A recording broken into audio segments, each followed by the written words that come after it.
Well, hey, everybody, welcome back. We have with us today a very dear friend of mine. And I have to say, I couldn't have done the photos in this book without her. She was such a huge asset to me in the styling and photography of my book. But we're buddies from the Daniel Plan, where we were and still serve as signature chefs for the Daniel Plan program created at Saddleback Church with Dr. Mark Hyman, Dr. Rick Warren, Dr. Daniel Amen. And without further ado, Miss Chef Sally Cameron. Good to be with you, Mariah. Thanks for buddy. So much fun doing your book. What a whirlwind that was. And can you believe that was only it just came out last year. What the heck? So much has happened between then and now. And I'm really glad that you're joining us today, because as somebody who shares almost the same exact food philosophy as me, it goes without saying, we believe that healing happens in the kitchen, but your journey here has taken quite a few turns. You want to share a little bit about your health journey and your recent experiences? Yeah, and I can talk about where I fell into fitness and kind of discovered everything. But, I was once, 20 years ago, I was 40, flabby, and out of shape. And I just thought, what? Yeah, Stop it. I know. You didn't know me back then. Mama, are you kidding? You're like the picture of health. That's not even possible. It's hard. I wish I could find an old picture of me and I'd post it, because nobody would probably recognize me. But I remember one weekend I saw two girlfriends and they both said, oh no, actually, one of them knew I wasn't feeling that great. And she said, hey, my brother, he's a trainer at a new gym here now, and why don't you go talk to him? I thought, what do I have to lose? So I went to the gym, thought, okay, what do I have to lose? I'm going to give it a try. I started working out, love it, fell in love with fitness, and the weight ripped off. I lost a lot of weight pretty quickly. And were you actually overweight though? Probably about 30 pounds more than where I am now. Really? Yeah, 25 to 30 pounds, and that's a lot of weight, So, but when I discovered fitness and the weight came off, my hair was breaking off, my nails were ripping off, my skin looked bad, and I had two girlfriends one weekend go, what are you doing? Because you don't look good. I'm like, thank you. What are girlfriends for? Thank God for good girlfriends, right? I know.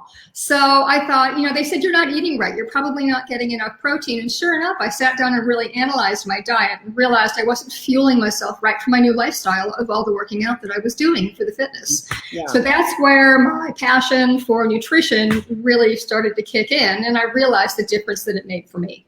Yeah. So that. And then, since then, since you've known me, I've been through mold and Lyme, and I am histamine intolerant, which is a mast cell issue, which is something fun to deal with and manage. I'm gluten-free. I have to go gluten-free. So, it's the bumps in the road, but you work around them and you stay healthy and you fight your battles and you get stronger. So it's a good thing.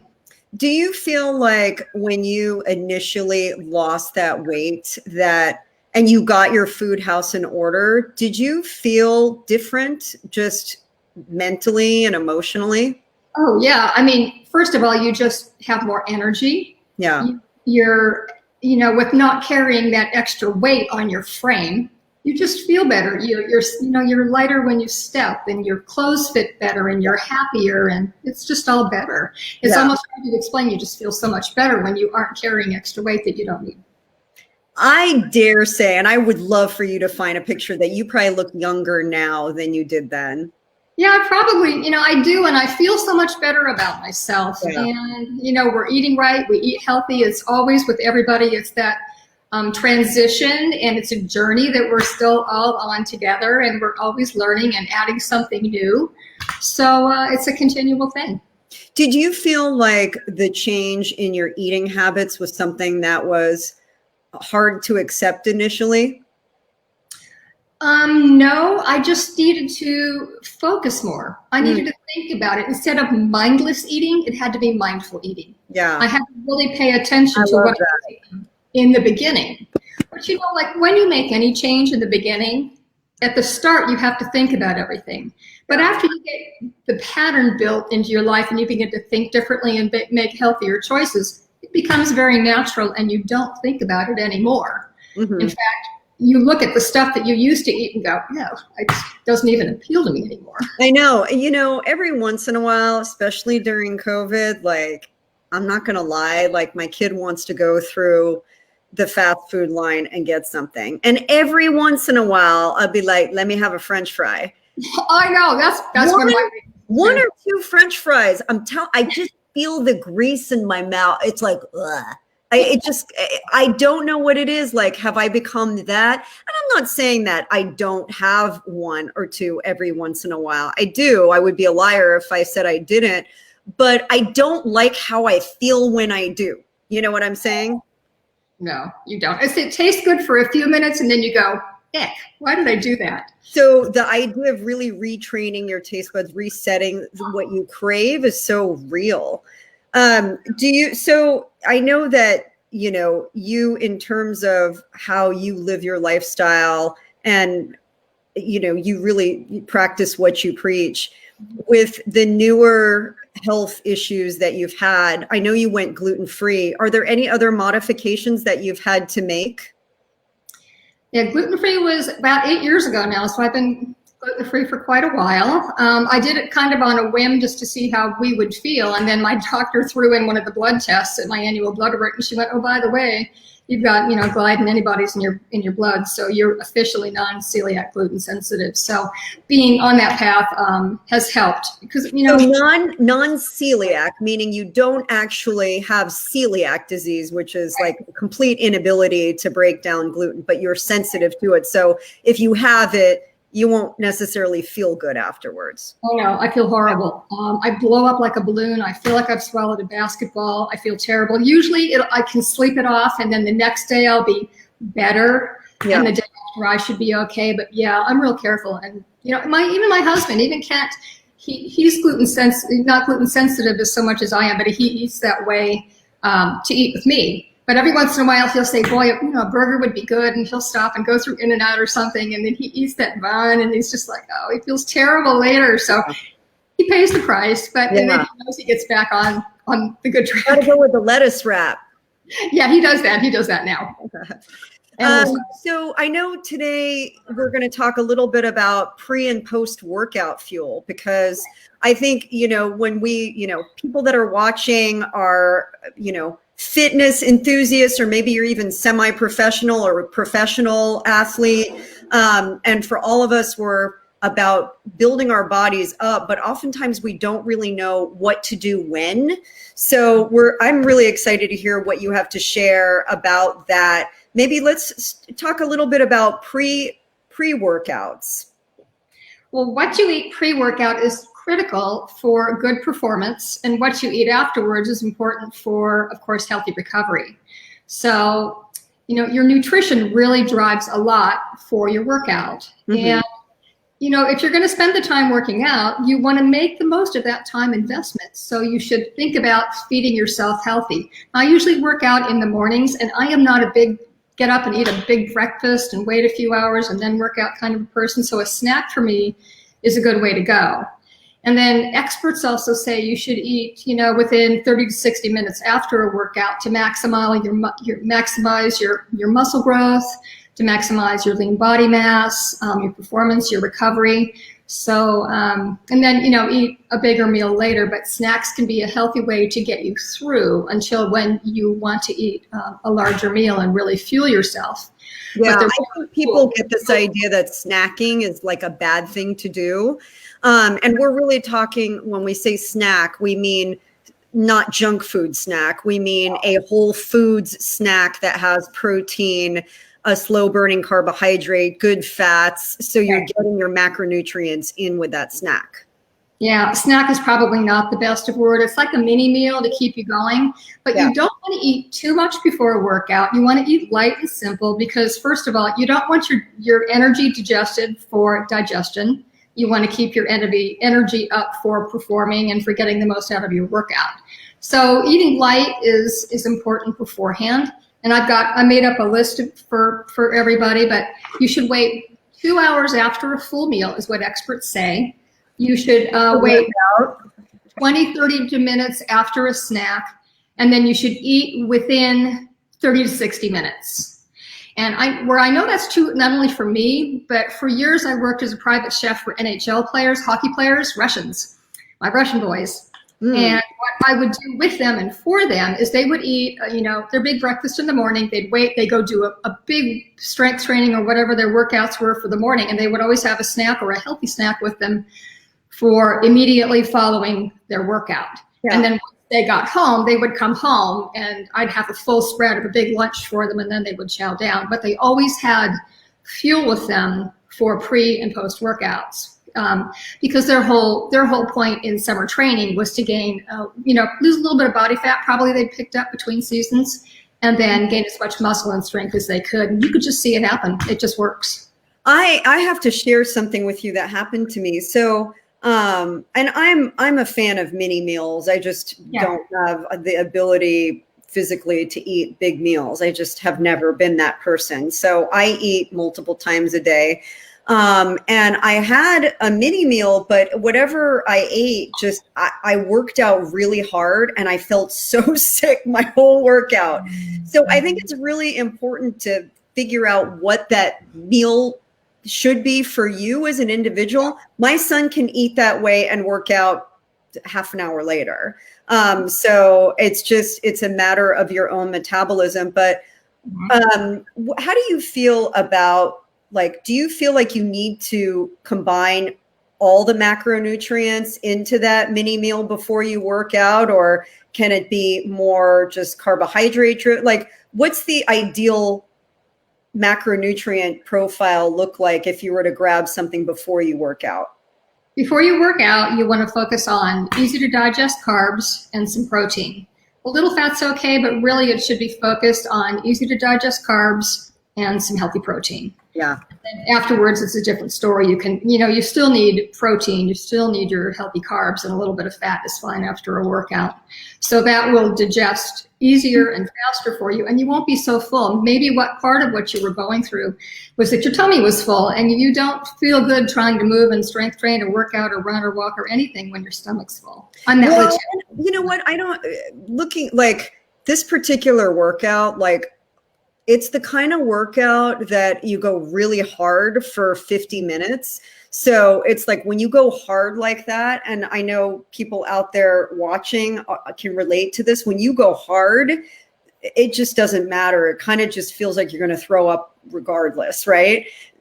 So whatever you have eaten, even if it was a light meal, you just feel like you've pushed the envelope.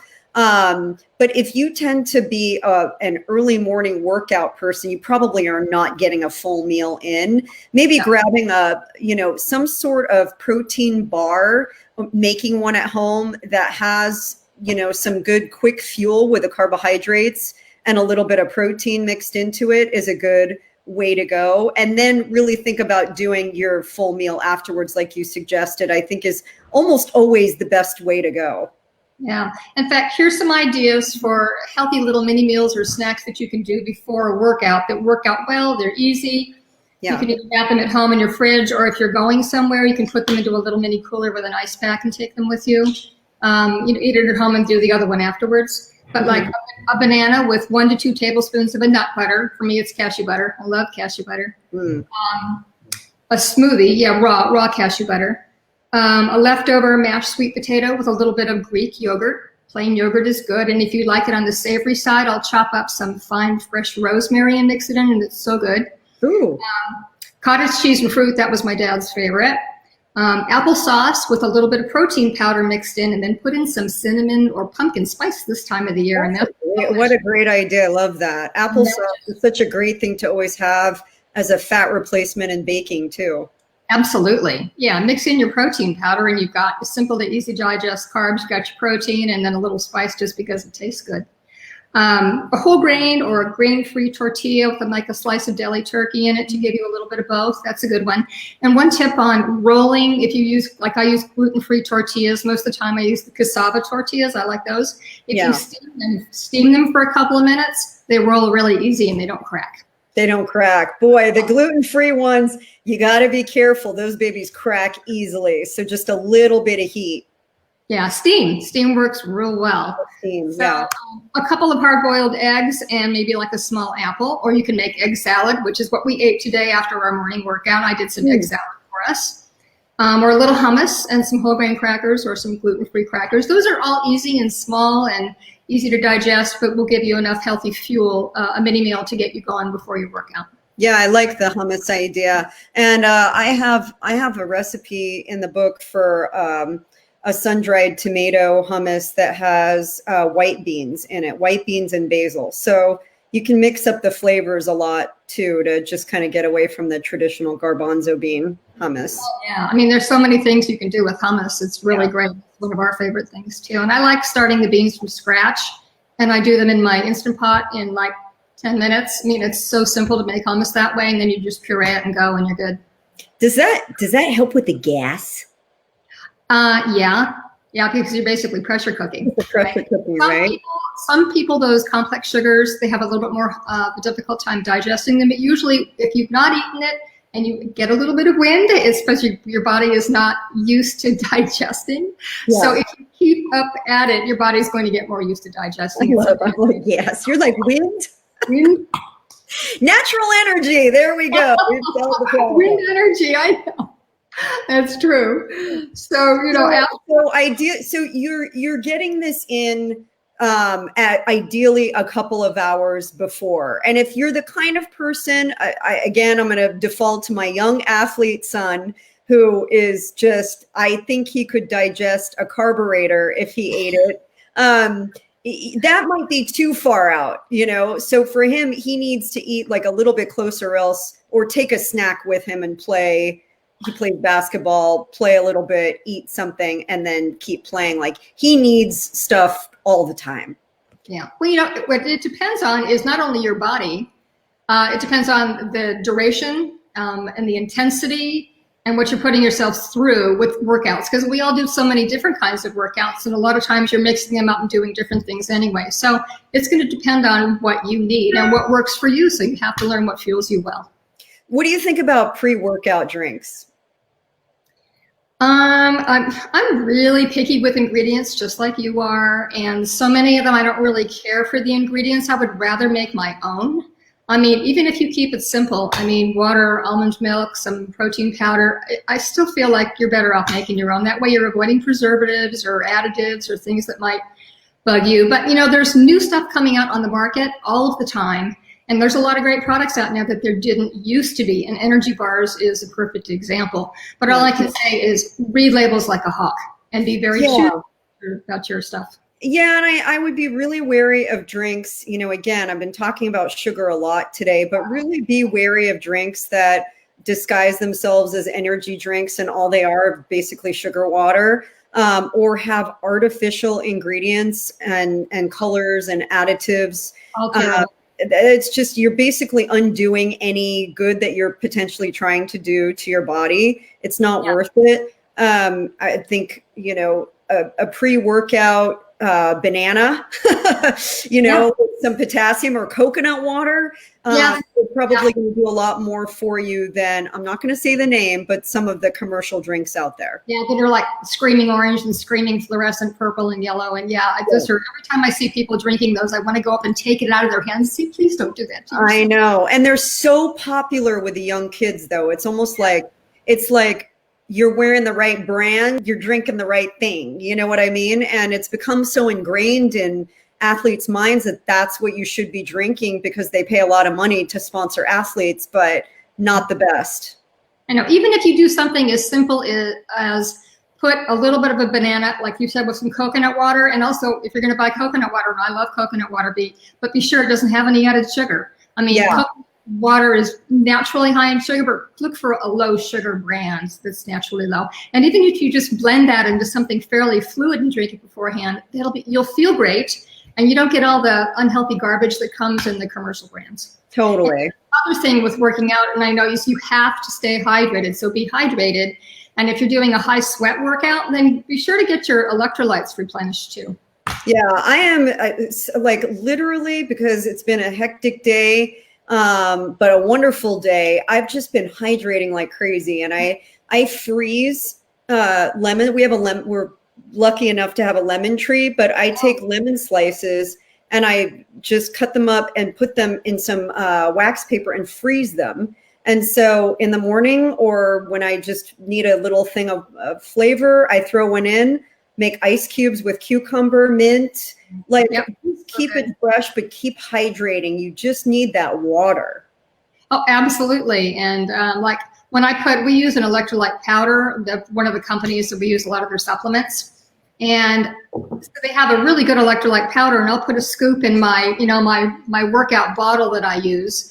And I don't particularly like the taste of it, so I'll put in a couple of drops of lemon stevia, and it just sweetens it up and gives it a little lemon flavor if I don't have lemon slices.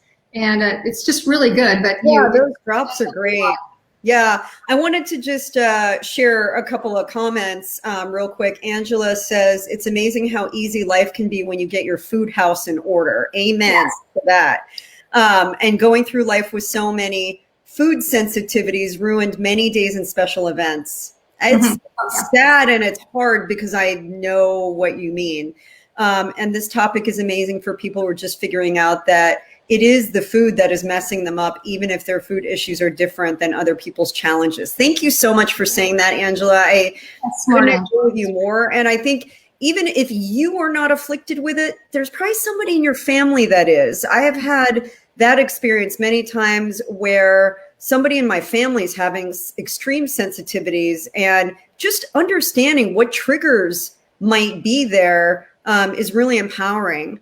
Also, Trish is asking, so are commercial brands of coconut water bad?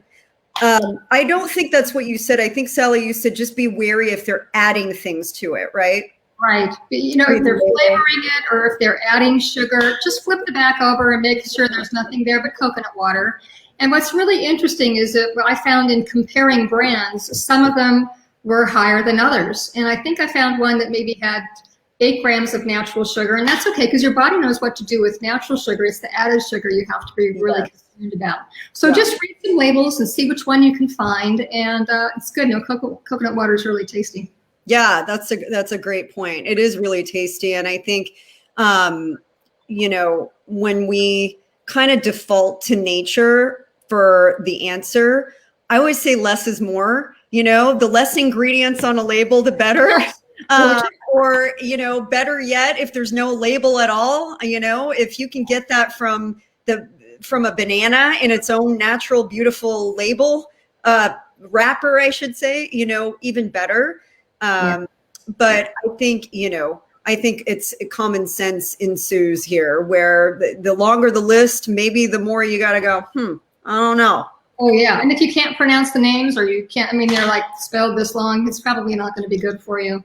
But, after a workout, in fact, I was reading a study. The study is published in the Journal of the International Society of Sports Nutrition. Boy, that's a mouthful. It says, and we know this, that your muscles need protein to build and repair, and carbs for replenishing glucose afterwards, and then some healthy fat is fine. And then, like we talked about with the electrolytes. Yeah. Some ideas for after working out are like plain unsweetened Greek yogurt with a little honey or maple and some berries, or sometimes I'll throw in some of my low sugar homemade granola. Back to mashed, steamed, or roasted sweet potatoes, and then you can add eggs to them, like a poached egg or a scrambled egg. A little canned salmon can be good with some whole grain crackers or gluten-free crackers. One thing I don't eat is tuna, because I've had enough issues in my life with heavy metal toxicity. And canned light tuna is okay; it's the lowest in mercury, but still, there's always going to be mercury in tuna. It's not something I depend on. And the guidelines are, you should watch out for the large fish where mercury and other heavy metal toxins can be a problem, and try and not eat it more than, I think, probably once a week. Exactly. Right. And I think the same goes for, anybody out there. I think when you think about variety in food, that's really where we get a lot of benefit. So just trying to switch things up a little bit, where you're eating a variety of foods. That way you're avoiding overload on any one item. Like I said, today we had egg salad after our workouts. That's easy to make ahead. It's so simple. Recipe on my website if you don't know how to make it. One of our go-tos is fried egg tacos. So I'll get the gluten-free tortillas, and I steam them. And then I just crack a couple of eggs into a little nonstick pan, a little 8-inch, and then flip them over, let them cook, and cut them in half. And that way they fit like against the tortilla, and you can just fold them up. Perfect. And they're real quick and tasty to eat. And they take 5 minutes to make. So eggs are so incredibly versatile. I mean, if you're an egg eater, if you're a vegetarian and you still eat eggs, I mean, it's such a wonderful source of protein and good fat. Just make sure you're buying the eggs that come from chickens that are eating what they're supposed to. It's like any, animal protein. If you don't eat eggs, if you're a vegan or you're just a non-egg eater, think about getting some of that fat and protein from chia seed. You can actually make, or flax, you can get the benefits of the good omega-3s from those two seeds, and they're really easy to incorporate in a lot of things. You can bake with a flax egg. Right, and you can even take like some coconut milk and make chia seed pudding, which is really good, and that's always easy. And hemp seeds. That's one of my favorite things. I just love it so much. You can put green tea powder in it, matcha powder, and it's really nice. Or mix in some avocado, but you're getting enough healthy fat with the coconut. Or you can make, if you have some leftover quinoa or brown rice, you can make a bowl, a grain bowl, and throw in a little either leftover chicken, leftover salmon, leftover shrimp, a few sprinkles of some veggies, and then you've got a super healthy. Can I ask you a question, Sal? Yeah. There's so much debate, and I know what your answer is going to be, but I want everybody to hear it. All right. Grains, yeah. Yes or no? It depends, right? On you. Do you digest grains? Do you have a problem with grains? I'm glad that I don't have a problem with grains, but I'm still very careful about the grains I choose. It's pretty much for us. I eat quinoa. I like the tricolor, or we do some brown rice, short grain brown rice, organic. Yeah. And those are about the only two we really eat. Black rice, the black forbidden rice, is really very good. That's too. One of my favorites. Yeah. It's got the anthocyanins, which is just like a whole nother class of antioxidants. Yeah. And you can make it ahead and freeze it in portions. I'll often cook like a whole pound of rice at once, just so I have it in the freezer. Oh. And then I'll portion it out in just little zip bags or little glass containers. That's like a half a cup. Half a cup is really about all you need. That's considered a serving. So you're not eating a gigantic bowl full. You're only having a little bit. Yeah. And then I freeze it. And if we feel like we need a little bit of rice, a little bit of a grain that day, then we'll pop that out, let it thaw, and then warm it up, and it's good. But the other thing is how I cook my rice. I don't know if you do this, but I cook it like pasta. So I get a big, like a 7-quart stock pot out, fill it up like I'm going to make pasta. Just dump in a whole pound of rice, cook it according to package directions, and then drain it and put it flat on a cookie sheet, a rimmed cookie sheet, baking sheet, and let it cool. And then freeze it. And that way it also helps to reduce natural heavy metals that are in rice that it absorbs from the earth when you're cooking it. So and you don't have to measure anything. It's great. Yeah, I actually use our Eat Cleaner to clean the rice first and clean it really well because of what you just said. Arsenic and other heavy metals that can transfer into the rice grain or any grains for that matter. Clean them really well before you cook them. So true. Yeah. So that's a good idea. And of course, I've been using your produce wash ever since the day I met you. And remember, at first I thought, produce wash? Why do I need to really wash my produce? What am I doing? And then now I can't live without it. And I've told you. It's a game changer, huh? Oh, it really, really is. It's fantastic. But the other thing, and I can end with this and show them one of my quick smoothies. When I started at that gym more than 20 years ago, they had the health food bar, and they made smoothies. And up until that point, I didn't know what a smoothie was. Yeah. So I instantly got hooked on smoothies and thought, boy, I want to make these at home. And that kind of began my smoothie journey. And I drink a smoothie every morning, and I have for almost 20 years. So anyway, that's why you look the way you do. Yeah, thanks. So in fact, I just wrote my first ebook, and it's all on 12 tips about building better, healthier smoothies. And people can grab that by... It's the ebook for sale on building healthier smoothies is on the shop page of my website. And when you go there, you can get a free ebook on immune boosting foods, 12 healthy immune boosting foods. And who doesn't need that right now with what we're going through with COVID-19 and the pandemic? So that's a freebie. You get that for subscribing. And if you want to take a look at the other one, it's on my shop page. So those are. I'm putting that link right now in the comments. Yeah. And So you're going to make a smoothie for us? I'll make a quick smoothie. I'll step back to the counter so I don't make too much noise. But one thing that you can eat after a workout that has been proven in many studies to be super beneficial is anything with tart cherries. Tart cherries really help your recovery. They help your muscles and everything. It's been proven over and over again. And it's a natural pain reliever. Yes. Yes. And so super inflammatory, because you create inflammation when you work out. So it is important to reduce that. Well, when you're working out, you're breaking muscles down. You're breaking things down. That's why you've got to get your protein, your carbs, and your things that'll help you recover so your muscles can build from what you've done and grow, and then you can be stronger and they can repair themselves. So it just makes sense. That's what you need to do. So this has become Kent's, my husband's favorite smoothie. I call it the cherry bomb. It's in my ebook.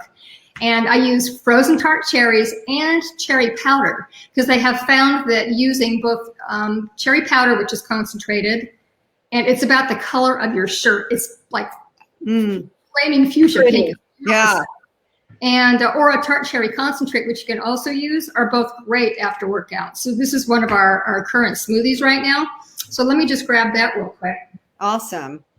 I'm going to actually, I keep trying to reposition my computer to get out of the light. I'm just going to stand up. It actually feels good. You can see the cherry powder is like this absolute crazy bright pink. It's just the same color as your shirt. I love it. We did not plan that, by the way. Oh, it was perfect. Thank you. So then I use a dozen frozen cherries, the tart cherries. Do not do this in a white shirt because it won't be white anymore. Super high. So you got the cover on, right? Oh yeah. And then so tart cherry powder. I'll show this. Where do you buy that, Sal, for anybody that's looking to purchase it? This is the one I got. There's different brands out there. This is just one I happen to have right now. I got it on Amazon, but you can get it at probably like Mother's, a health-oriented market. But Amazon's just so easy. Yeah. That's a good one. And another powder that's a good booster, I wrote this in my book too, but is Camu powder, which is in 1 teaspoon, it's almost 700 milligrams of vitamin C. So that's unbelievable. Camu is so good for you. So good for you. And then I did a pre-mix of all my dry stuff. So I have protein powder, a ground flaxseed, I have some collagen, and I use probiotic acacia fiber, which is probiotic, and it's just adds good fiber to a smoothie. So you just do this. Yeah, and the acacia powder is a great prebiotic too, where it's helping to create a good gut environment. So when you have probiotics, your gut actually knows what to do with them. It's kind of like fertilizing your system, right? Yeah. So it's a great thing to add into your smoothie. Yeah, it's organic. It's very fine. You won't even know it's there, but it's so great for your digestive system. And of course, with our immune system, 70% of our immune system is around our gut. So, that has been the theme of the day, Sal. It's all about the gut. Gut is all about our gut. Stress, our immunity, our ability to fight disease, our ability to regulate our hormones. We can't stress enough how important taking care of your gut is. And the opposite of that is a lot of sugar. So when you go out and you get a smoothie, just find out how many grams of sugar. Now, I know a lot of it comes from natural sugar, but if they're using a lot of juice, that's concentrated sugar. Oh yeah, no. And I don't ever suggest juice. In fact, in the book, I say, don't use juice as your base, because once you strip the fiber out, it's just such a sugar rush. It's not good. Much. Eat the fruit, don't drink the juice. Yeah. Right? So and I use homemade almond milk is my usual almond milk. So you can do oat milk or coconut water, wherever you want. And this is I think you've got one of these. This is fun. It's a personal blender. So you can try put the whole thing in here and then blend it and just take the whole thing with you if you need to. So it's easy. Yeah, love that hack. And, guys, if you are like, do I have to make a smoothie? Here's the thing. A great thing to do is to get your smoothie packs done in advance. So instead of just you get your produce laid out or you get, all your ingredients, just make 10 of them and then stick them in the freezer. And then you don't have to pull all your ingredients out. Again, they're just pre-made for you. Yeah, absolutely. You can, put them all in a mason jar and put the lid on it and then just blend and go. Just a lot of easy ways to do it. Start on, if you do any meal prep, like on a Sunday, especially with powders and things, because you can just put them all together, and then it just makes it a lot faster. But then you get a real nice, healthy cherry bomb. So you've got the tart cherries, and then also the cherry powder. So it's just really great recovery. I love that. Yeah, I bet a little bit of vanilla added in there would be good too. Yeah, a little vanilla extract. Or if you don't like the taste of extract in a smoothie because of the alcohol that's in it, try a vanilla paste, which is very concentrated. Or you can try an alcohol-free one, or a ground vanilla bean is a really good one too, because that's just pure ground vanilla bean. Just a little bit is all it takes. Yeah, I always have that's like life's elixir, like good vanilla. Oh, I'm a vanilla fanatic, so I have all kinds of good Tahitian vanilla in my pantry. I love it. I love it. Let's talk about inflammation for a second, because I think, again, at the root of so much chronic disease, and we heard Dr. Rachel today talk about inflammation and just how stress begets inflammation, begets disease. It's just like the vicious cycle. Aside from, maybe some of the antioxidants you mentioned, are there any others that you like to default to? For anti-inflammatories, like besides the cherries and the camu and things like that?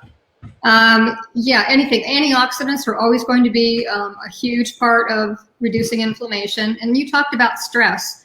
And when we get stressed, and this cortisol is the hormone that is our stress hormone, and then that builds up, and that's when you tend to put fat on and things like that too. So what I do to keep that down is good. But anything you hear the term eating the rainbow, and that's why. It's because in all of the colorful fruits and vegetables that there are to choose from, all those colors have a purpose. Yeah. Every different color has many different kinds of phytonutrients in it, and many of them are antioxidants. Yeah, and that really helps fight inflammation. I love cinnamon, especially, I love cinnamon always, but especially this time of the year, it's just so warming and so yummy, and a great thing. Like, I'll have my coffee in the morning and I mix in collagen, and my collagen has probiotics and some other things added in, and then just a sprinkle of cinnamon. And cinnamon is a natural anti-inflammatory, antifungal. Just so, like, you don't think sometimes about just these normal things that we incorporate all the time that are simple, just have it out and as a reminder for you. Well, the other thing is too, is if you are not gluten-free and you have never experimented with going gluten-free, like, just a very easy, simple elimination diet. Gluten, in a lot of studies, has been pretty proven these days to be inflammatory. Yeah. So even if you don't think you are, you might try going off of gluten for a couple of weeks, and anything gluten oriented, find the trade-offs, which is easy to do these days, and then see how you feel while you're off of it. See how you feel when you go back on, because it is inflammatory. Yeah, I love it. Sal, thank you so much for all your wisdom today. Really appreciate it. Everybody, make sure you grab the link of foodcentriclife.com and definitely opt in for the freebie. But take a look at this. She's got the price is pretty. You kind of can't beat it. Come on. And the thing with Chef Sally is, you're going to get something that's going to work every time. She proofs her recipes over and over again, which is not the case with a lot of recipes out there. So what you see is what you get. And you can reproduce those every single time. So thank you for being such an ambassador of wellness and natural everything, and your beauty and your wisdom radiates. And we just really appreciate you, and I appreciate you as a friend. I appreciate you too, and this has just been a wonderful thing. Thank you for the opportunity, and thanks to the Fit Expo too. It's been fun. Hopefully we'll get to do it live next year, right? Live next year. That is the goal. Sounds good. Thanks, Maria. Talk to you soon. Everybody, don't leave yet. We have one more presenter today, so stick around. He'll be on in just 5 minutes.